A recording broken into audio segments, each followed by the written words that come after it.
Ji, welcome to Bright Academy. My name is Mohammad Khalid Rehan. तो जैसा कि बेटा आपको पता है कि हमने इस ब्राइट अकेडमी प्लेटफॉर्म पे फिज़िक्स से रिलेटेड इम्पोर्टेंट एंट्री टेस्ट के 2000 एमसीक्यूज़ की सीरीज़ स्टार्ट की हुई है और उस सीरीज़ का हमने लास्ट लेक्चर में जो टॉपिक है वो स्टार्ट किया था इलेक्ट्रोस्टैटिक। तो इलेक्ट्रोस्टैटिक्स से रिलेटेड जो हमने 15 एमसीक्यूज़ जो है वो हमने सॉल्व कर लिए थे। तो बाकी एमसीक्यूज़ जो हैं वो आज हम सेट 2 में स्टार्ट करते हैं। तो बेटा एक बात मैं आपको बताता चलूँ कि यहाँ पे एमसीक्यूज़ आपको यहाँ पे शो हो जाते हैं। तो कुछ बच्चे क्या करते हैं जी, उसका स्क्रीनशॉट ले लेते हैं और कहते हैं जी अच्छा जी ये हमें आते हैं, आगे चलते हैं। तो बेटा ऐसे आपने नहीं करना, क्योंकि जो एमसीक्यूज़ आपको आते भी होंगे उस एमसीक्यूज़ के रिलेटेड जो और एमसीक्यूज़ बने हैं जो कि एंट्री टेस्ट के हवाले से वेरी वेरी इंपॉर्टेंट है, मैंने साथ वो भी बताने होते हैं। इसलिए बेटा आप तम्मल से जो 10-15 मिनट की वीडियो है ना उसको ध्यान से देखें। इंशाल्लाह आपको किसी भी कोचिंग क्लासेस में फ़िज़िक्स से रिलेटेड तैयारी करने की ज़रूरत नहीं पड़ेगी। इसके अलावा अगर आपको फिज़िक्स के कोई टॉपिक जो है एंट्री टेस्ट के रिलेटेड जो आपको कोई टॉपिक मुश्किल लगता है तो वो भी एंट्री टेस्ट के हवाले से जो है ना मैं उसको डिस्कस कर दूंगा। जैसा कि मैंने पहले सीरीज़ और पैरेलल का डिस्कस किया है तो वो भी आपने ज़रूर देख लेना है। उससे आपको ये आइडिया हो जाएगा कि सीरीज़ और पैरेलल सर्किट को कैसे सॉल्व करते हैं। तो चले जी हम स्टार्ट करते हैं। एमसीक्यू नंबर 16 हमारा है। तो 16 में आपसे पूछा है कि इलेक्ट्रिक फ्लक्स इज तो आपने बताना है कि इलेक्ट्रिक फ्लक्स एक स्केलर क्वांटिटी है, वेक्टर क्वांटिटी है, या दोनों है, या नन ऑफ दिस। तो ये तो आपने पढ़ा हुआ है कि इलेक्ट्रिक फ्लक्स क्या है, स्केलर क्वांटिटी है। लेकिन इससे रिलेटेड एक और एमसीक्यू आपसे पूछ सकता है कि इलेक्ट्रिक फ्लक्स डेंसिटी क्या है। हाँ जी, तो इलेक्ट्रिक फ्लक्स डेंसिटी जो हमारे पास है वो हमारे पास है वेक्टर क्वांटिटी। तो इलेक्ट्रिक फ्लक्स डेंसिटी हमारे पास वेक्टर है। इसके अलावा आपसे ये भी पूछ सकता है कि इलेक्ट्रिक फील्ड क्या है। तो बेटा इलेक्ट्रिक फील्ड जो है वो एक स्केलर क्वांटिटी है। लेकिन आपसे अगर पूछे कि इलेक्ट्रिक फील्ड इंटेंसिटी क्या है तो इलेक्ट्रिक फील्ड इंटेंसिटी क्या है जी, वो हमारे पास वेक्टर क्वांटिटी है। तो ये भी साथ आपने अपने नोट्सों पे नोट कर लेने हैं जो मैंने बताए हैं। तो चले जी 17 एमसीक्यू स्टार्ट करते हैं कि ऐसा यूनिट ऑफ इलेक्ट्रिक फ्लक्स। तो बेटा आपको पता ही है कि इलेक्ट्रिक फ्लक्स जो है वो उसको हम कहते हैं ई ए। तो आपको पता है ई का यूनिट होता है न्यूटन पर कॉलम और एरिया का मीटर स्क्वायर। तो इट मीन्स कि पॉसिबल आंसर जो हमारा आएगा वो आएगा जी सी, न्यूटन मीटर स्क्वायर पर कॉलम स्क्वायर। अच्छा जी आगे है कि if oil droplet between two oppositely charged parallel plate is suspended then, यानी ये आपका मिल्टन ड्रॉप आयल से रिलेटेड जो है वो एमसीक्यूज़ है।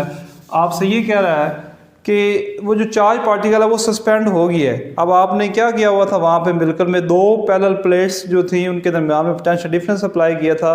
जो ड्रॉपलेट ऊपर से गिर रहे थे वो ग्रेविटी की वजह से नीचे जा रहे थे, लेकिन अब प्लेट्स की वजह से जो हमारे पास एक इलेक्ट्रोस्टैटिक फोर्स प्रोड्यूस हो गई थी, तो वो फोर्स उसकी अपोजिट थी। जब इलेक्ट्रोस्टैटिक फोर्स और एफ जी जो है वो बैलेंस हो जाती हैं तब वो जो ड्रॉपलेट है वो सस्पेंड हो जाता है। इट मीन्स सस्पेंशन के लिए हमारे पास कंडीशन क्या है। फिर सस्पेंशन के लिए हमारे पास जो कंडीशन है वो ये है कि एफ ई इक्वल टू होना चाहिए एफ जी के। तो ये आपका क्लियरली बुक पे लिखा हुआ है, आप वहाँ से पढ़ सकते हैं। अगला एमसीक्यू पढ़ें 19, उसमें लिखा हुआ है कि the radius of the droplet in Millikan experiment, यानी मिल्कन एक्सपेरिमेंट में जो ड्रॉपलेट का रेडियस था उसका निकालने का फार्मूला क्या है। तो बेटा आपको पता है कि वो होता है हमारे पास 9 ईटा वी टी ओवर 2 रो जी। तो जी यहाँ पे हमारे पास जो ईटा है ये विस्कोसिटी को शो करता है और हमारे पास जो वी टी है ये टर्मिनल वेलोसिटी को शो करती है, उस ड्रॉपलेट की टर्मिनल वेलोसिटी को, जो कि स्फेरिकल होता है। और रो से मुराद हमारे पास डेंसिटी है और जी से मुराद क्या है जी, ग्रेविटेशनल एक्सलेरेशन। तो इसका फिर राइट आंसर क्या आएगा, बी। और ये इंपॉर्टेंट एमसीक्यू है, ये काफ़ी दफ़ा पूछा गया एंट्री टेस्ट में। चलो जी अगला एमसीक्यू देखें 20। तो 20 एमसीक्यू तो बिल्कुल आसान है। इसका आंसर बताएं मुझे, ए आएगा, बी आएगा, या सी आएगा, या डी आएगा। इसका जो राइट आंसर है वो आएगा डी। अब देख लें कैसे आएगा। फार्मूला हमारे पास ये दिया, तो ये पूछा गया कि इस फार्मूले को हम क्या कहते हैं। तो बेटा आपको पता है कि आपने कैपेसिटर में एनर्जी का जो फार्मूला पढ़ा था वो ये पढ़ा था कि एनर्जी बराबर होती है इसके और साथ ई डी। अब ई डी को हमने क्या, सॉरी ए डी, तो ए डी को हमने क्या कहा था कि एरिया मल्टीप्लाई बाई डिस्टेंस, तो ये क्या हो जाएगा मीटर क्यूब, तो इसको हम वॉल्यूम कह सकते हैं। अब जब हम वॉल्यूम को यहाँ पे डिवाइड करेंगे तो ये वी से वी कट जाएगा, तो पीछे हमारे पास रह जाएगा कि एनर्जी पर यूनिट वॉल्यूम। तो इस एनर्जी पर यूनिट वॉल्यूम को हम क्या कहते थे, एनर्जी डेंसिटी। इसलिए इस फार्मूले के फिर दो नेम हुए, या तो आप इसे कहते हैं एनर्जी पर यूनिट वॉल्यूम या फिर कहते हैं एनर्जी डेंसिटी। तो इसी लिहाज से फिर हमारा आंसर जो बनेगा वो बनेगा डी। चलें जी अगला एमसीक्यू स्टार्ट करते हैं। The potential at a point situated at a distance 50 centimetre from a charge of 5 micro coulomb is, यानी पोटेंशियल का जो पोटेंशियल आपसे पूछा गया है तो बेटा आपको पता है कि पोटेंशियल का फार्मूला क्या होता है। पोटेंशियल हमारे पास होता है V इंटू के क्यू ओवर आर, यानी जब आपके पास डिस्टेंस और चार्ज दिया गया हो। अब देखें चार्ज की वैल्यू है 5 माइक्रो कॉलम और डिस्टेंस जो है वो 50 है, तो पहले तो के की वैल्यू लिखे 9 क्रॉस 10⁻9 और मल्टीप्लाई बाई क्यू, तो ये हमारे पास 5 माइक्रो कॉलम तो 5 क्रॉस 10⁻⁻6 आ जाएगा और ये है 50 सेंटीमीटर, तो इसको मीटर में निकाल लें। तो मैंने कहा था कि आपने इशारे में नहीं करना, ऐसे ही करें। अब देखिए ये इससे काट जाएगा, ये 5 इससे काट जाएगा, ये 10 है तो ऊपर चला जाएगा तो 10 ही रहेगा, तो 10 की पावर 1 है तो यहाँ से एक पावर क्या हो जाएगी वो प्लस हो जाएगी। जब प्लस होगी तो -6 + 1 कितना रह जाएगा, -5 रह जाएगा। जब -5 है तो ये पावर 5 जो है -5 9 में सब जब निकलेगी तो ये क्या रह जाएगा 9 क्रॉस 10⁻4, तो ये हमारे पास जो है वो वोल्ट में आंसर आ जाएगा। पोटेंशियल का जो आंसर हमारे पास आएगा वो ये आएगा। चलें जी अगला एमसीक्यू पढ़ें। अगला एमसीक्यू फिर न्यूमेरिकल है। पूछा गया आपसे कि a charge of 0.10 column accelerated through a potential difference of 1000 volt acquired kinetic energy. तो एक चार्ज है जो जिसकी वैल्यू कितनी है 0.10 कॉलम का चार्ज जो है वो एक्सलेट किया गया है और उसमें के दरमियान जो पोटेंशियल डिफरेंस है वो कितना है 1000 है। तो आपने काइनेटिक एनर्जी बतानी है, तो आपने पढ़ा हुआ है कि काइनेटिक एनर्जी किसके बराबर होती है Q और V के। अब इसकी वैल्यू है 0.10 और वोल्टेज जो है वो कितना है जी 1000, तो करें जी इसको ये काटें तो ये 0 आ जाएगा हमारे पास 100, तो ये इससे काट गया और 10 कितना हो जाएगा 100, तो इट मीन्स कि हमारे पास काइनेटिक एनर्जी आएगी 100 जूल। तो इसका राइट आंसर जो होगा वो हमारे पास होगा ए। चले जी अगला एमसीक्यू देखें, फिर न्यूमेरिकल है कि the absolute potential at a point distant 20 centimetre from a charge of 2 micro coulomb is, यानी आपने बताना है एब्सोल्यूट पोटेंशियल बताना है जबकि आपको डिस्टेंस कितना दिया गया जी 20 सेंटीमीटर दिया गया और चार्ज की वैल्यू कितनी दी गई 2 माइक्रो कूलम। तो बेटा फिर यही फार्मूला लगाएंगे आप जो पीछे हमने पोटेंशियल के लिए लगाया था कि V इक्वल हमारे पास K into Q over R. तो इस फार्मूले से जब आप सॉल्व करेंगे तो आपके पास, चलो जी मैं सॉल्व कर देता हूँ, तो 9 क्रॉस 10⁻9 और Q की वैल्यू हमारे पास है 2 क्रॉस 10⁻6 माइक्रो कॉलम है और रेडियस जो है वो कितना 20 है, तो 20 को फिर आप क्या करें 20/100। तो देखें यहाँ से आप फिर काटने की कोशिश करें, अगर आप गौर करें तो ये 0 से 0 काट जाएगा, अब ये 2 रह गया, ये 2 से 2 काट जाएगा, ये 10 ऊपर जाएगा, तो इसमें से एक प्लस जब वैल्यू होगी तो यहाँ पे -5 रह जाएगा, तो 9 क्रॉस 10⁻9 और यहाँ पे 10⁻ हमारे पास रह जाएगा जी -5। अब ये कैंसिल होगा तो 9 क्रॉस 10⁻ जो रह जाएगा 4 और ये हमारे पास वोल्ट आ जाएगा, तो इतना जो है हमारे पास आंसर आ जाएगा फिर। तो ये हमारे पास आंसर आ गया। अच्छा जी बेटा देखें आगे हमारे पास फिर है जी कि 24 MCQs है, न्यूमेरिकल है, ये भी लिखा हुआ है कि a force of 0.01 Newton is exerted on a charge, यानी एक चार्ज है जिसकी वैल्यू है 1.2 क्रॉस 10⁻⁵ कॉलम, तो उस पर जो है ना फोर्स लग रही है चार्ज पे, तो आपने इलेक्ट्रिक फील्ड बताना है। तो हमें पता है कि उसका फार्मूला हमारे पास क्या होता है फोर्स पर यूनिट चार्ज। अब फोर्स की वैल्यू है 0.01 न्यूटन और चार्ज की जो वैल्यू है वो है 1.2 10⁻⁻5। तो बेटा देखिए इसको सॉल्व करें तो हमारे पास ये इशारिया यहाँ से काट दें तो पीछे क्या आ जाएगा जी 0, तो 100 रह जाएगा हमारे पास। अब देखें इसका ये काटे तो यहाँ पे 10, तो ये 10 से 10 यहाँ पे ये गया, तो अब देखें बेटा इस 10 जो है ये 10 और कितना हो जाएगा 12 हमारे पास, ये बल्कि 10 की पावर 1 है तो इसमें से माइनस कर दें, हमारे पास रह जाएगा 1/12 मल्टीप्लाई बाई 10⁻। ये देखें यहाँ से -5 + 1 कितना रह जाएगा -4। तो इसको सॉल्व करें तो 112 जो होता है ये होता है 833 और क्रॉस ये ऊपर जाएगा तो 10⁻4।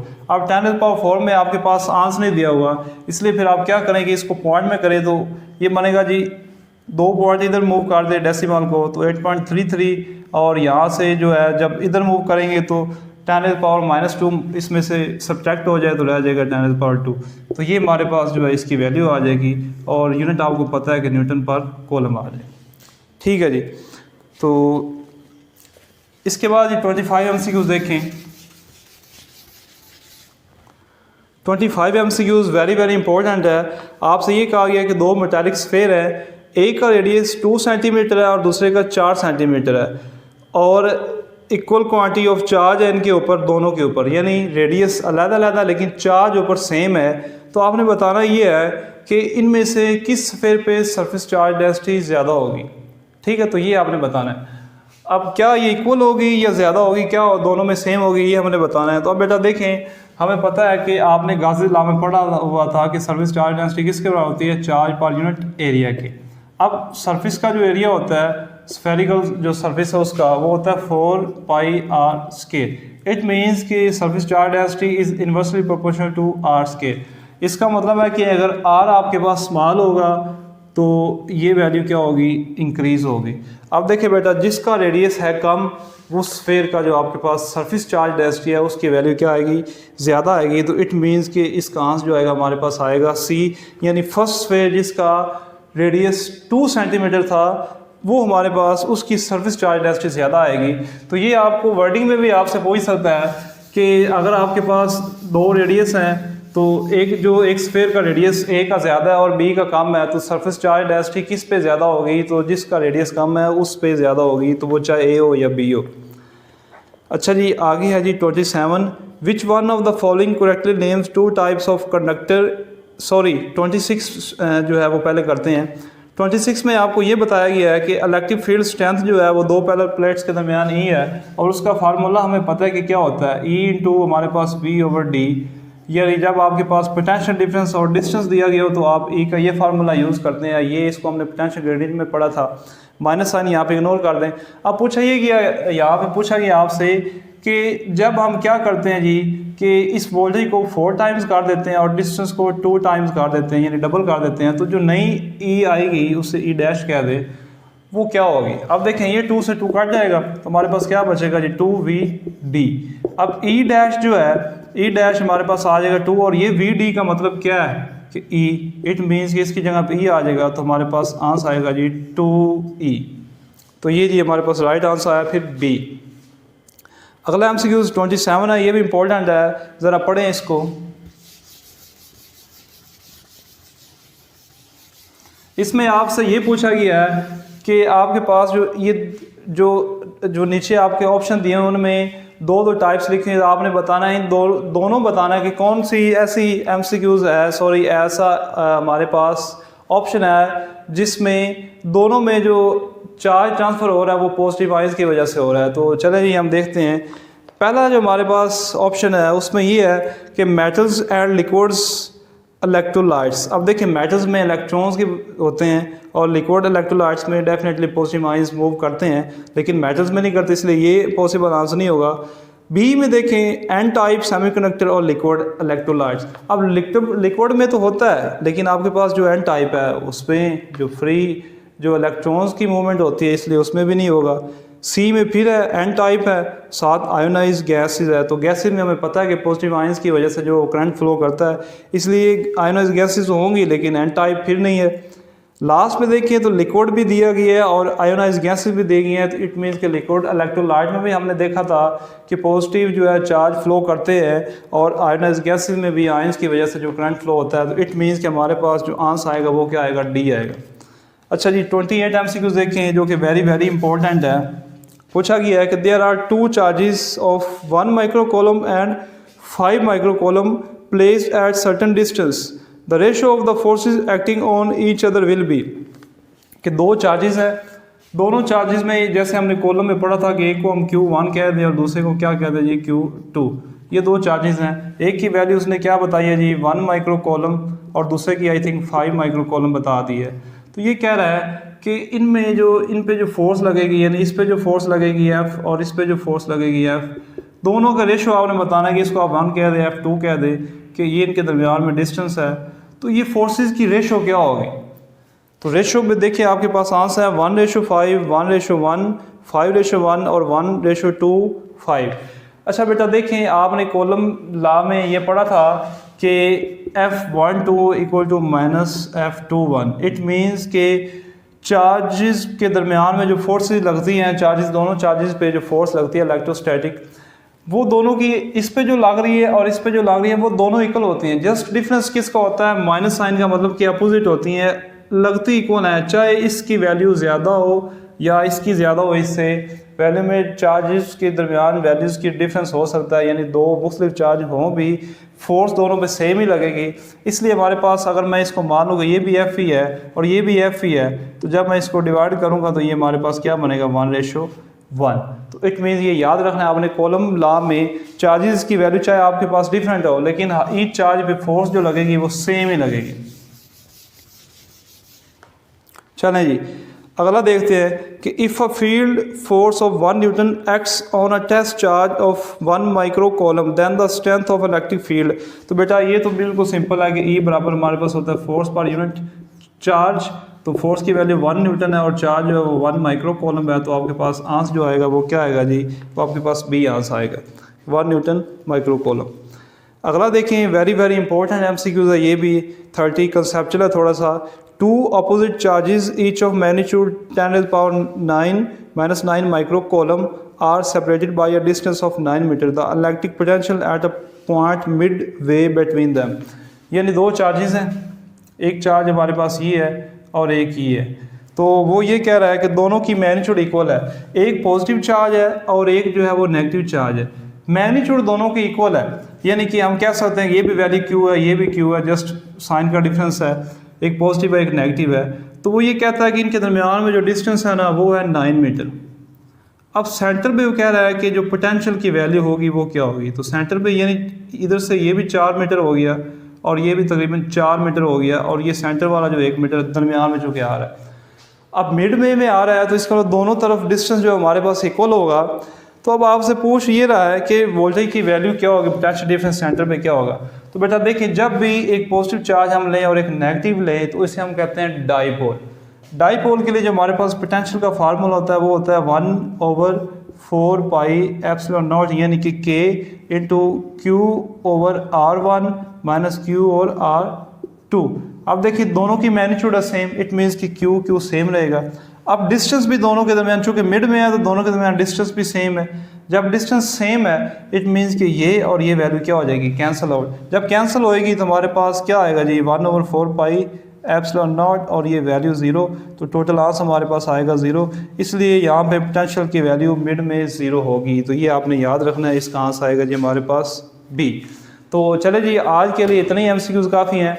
तो इंशाल्लाह अगले जो वीडियो है उसमें हम सेट जो 3 है वो स्टार्ट करेंगे। तो बेटा आपने ये जो चैनल है इसको शेयर भी करना है अपने दोस्तों में, और इस चैनल को सब्सक्राइब भी कर लें और लाइक करना इस वीडियो को ना भूलें। अगर आपको किसी किस्म की कोई प्रॉब्लम है तो आप नीचे कमेंट में बता सकते हैं, इंशाल्लाह मैं सॉल्व करूँगा। तो थैंक यू जी।